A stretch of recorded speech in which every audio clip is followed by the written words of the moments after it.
One of the most innocent questions to ask on the jiu-jitsu mat is, how much should I grapple per week? And it's very commonly answered off the cuff with as much as you can or more mat time.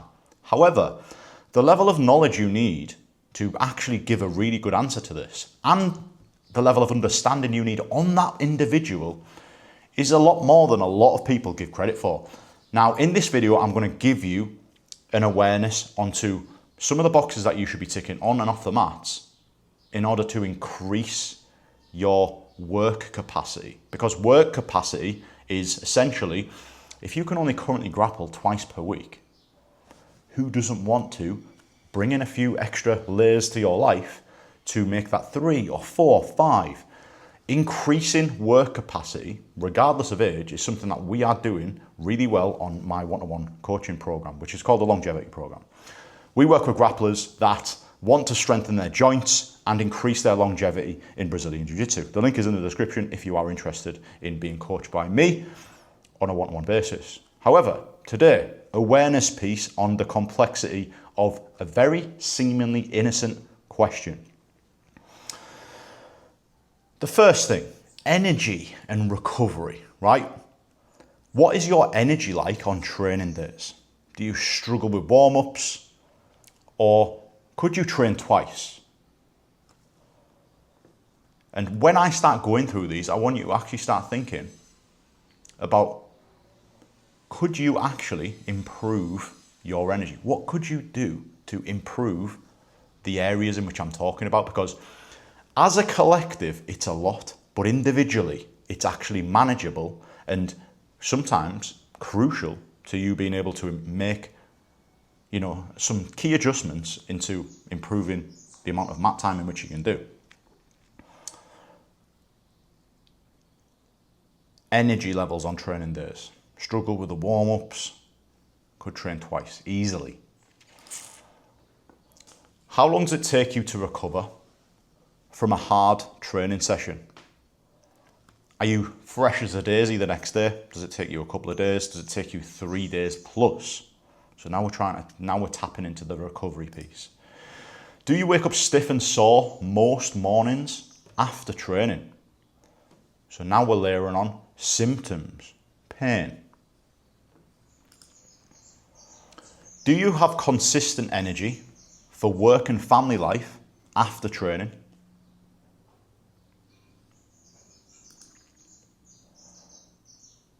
Do you feel physically stronger today than you did 12 months ago?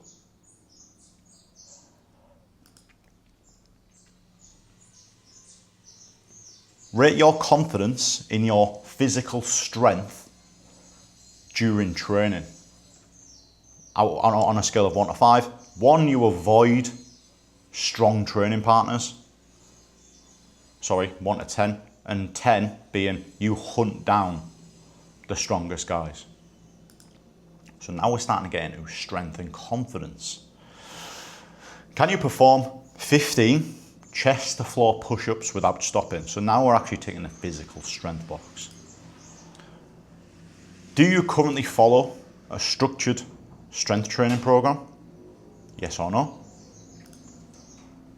Rate where you currently sit on this scale. Are you currently injured or barely any soreness from training sessions? Do you avoid certain training partners because you are worried about getting hurt? So now we're starting to enter into the mindset realm, because all 3 of these things, energy and recovery, strength and resilience, and mindset, are all part of this bubble. Increasing your work capacity, increasing the amount of mat time in which you can do, which is every grappler's goal. Who doesn't want to do more jiu-jitsu? And again, this video is not me dictating how much jiu-jitsu you should do. It is giving you a few things to think about so that you can make a few changes to actually improve the amount of jiu-jitsu you can do without any of the adverse effects. Have you ever had the same injury more than once? How well does so now we're talking about resilience. How well does your body handle unexpected movements or positions? On a scale of 1 to 10, 1 being every tweak worries me, 10 being adapt without concern. Rate your confidence that your body won't break down. 1, I feel like I'm treading on eggshells at the moment. 10, my joints feel indestructible. Rate your confidence about your grappling career for the next 10 years. 1 to 10. 1 being I can barely survive the week. 10 being I will be grappling for the rest of my life. Do you find yourself making excuses about getting old or before, during or after training? Yes or no? Do you believe your most physically free or physically capable years are ahead of you? Yes or no?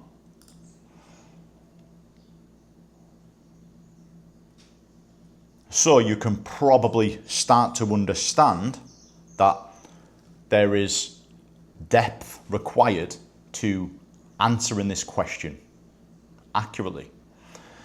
We've got to understand the individuals on and off the mats. We've got to understand the individuals' energy and recovery levels.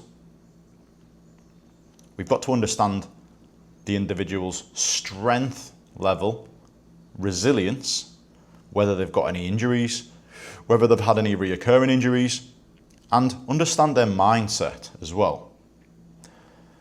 Because, as I say, these things collectively can easily overwhelm you.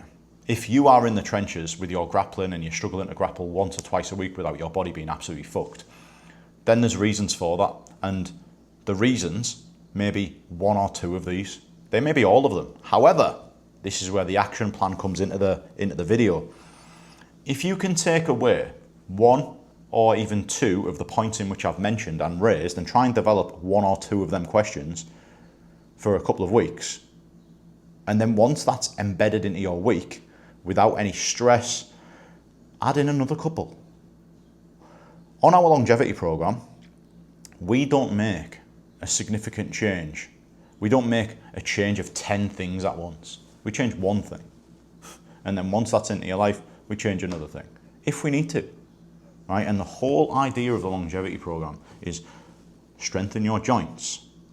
Strengthen your joints first, because without strong joints, there is absolutely no chance that your work capacity, and I say work, your body's ability to produce output is work, right? And it's not just about on the mats either. It's, yes, absolutely, we want to grapple every day without any of the adverse effects. Happy day, yes. But what about when we're going hiking on a weekend, or when we climbing mountains, or when we're going on, active, adventurous holidays? We want to be able to do all that stuff. Our best days are in front of us, they're not behind us. However, we do need to take things a little bit more seriously. And absolutely, when there's a gap in our life, a shift in priorities, family life, kids, we can definitely start to neglect this stuff. But our best days ahead of us.